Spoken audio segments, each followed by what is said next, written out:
তরফ থেকে special crime branch.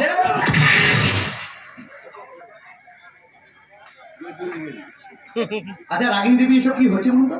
হ্যাঁ, কি হচ্ছে এসব? শুধু কৈলাসপুরের উন্নয়ন নিয়ে চিৎকার করলে হবে? এদের মানসিক বিকাশের উন্নয়নের কথা তো ভাবতে হবে নাকি? না, তোদের কোনো দোষ নেই, তোদের কোনো দোষ নেই। আরে বাবা, প্রতাপ বাবুর মতো শিক্ষককে স্কুল থেকে তাড়িয়ে দিয়ে যদি ওই ঘুষ দেওয়া শিক্ষকদের স্কুলে এনে ঢোকানো হয়,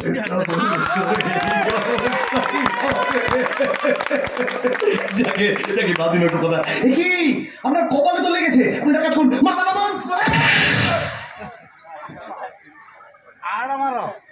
না, এই খ্যাকশিয়ালদের উপদ্রবে না কথা বলা যাবে না, বুঝতে পেরেছেন? আপনি একটা কাজ করুন, আপনি হাসপাতালে গিয়ে আপনার কপালের ট্রিটমেন্টটা করান, আমি এদের ট্রিটমেন্টটা করে ফ্রেশ হয়ে আছি। হ্যাঁ, সাবধানে যাবেন কিন্তু, হ্যাঁ সাবধানে যাবেন। যান।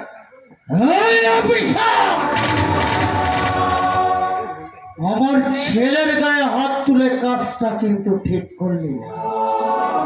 আমার নামে মানে নাগরি রায় চৌধুরী, আমার ছেলের পায়ে হাত দিয়ে তোকে যদি ক্ষমা চাইতে না পেরেছি, আমিও শালা এক বাপের বেটি। না না না না না, আপনি ভুল করছেন।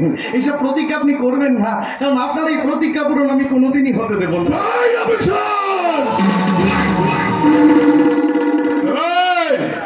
তুই ভুলে যাস না, তুই যেখানে দাঁড়িয়ে কথা বলছিস সেটা কিন্তু আমাদের এলাকা।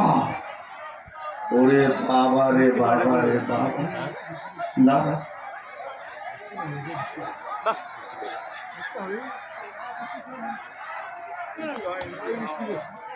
আপনারা চিৎকার করছেন কেন?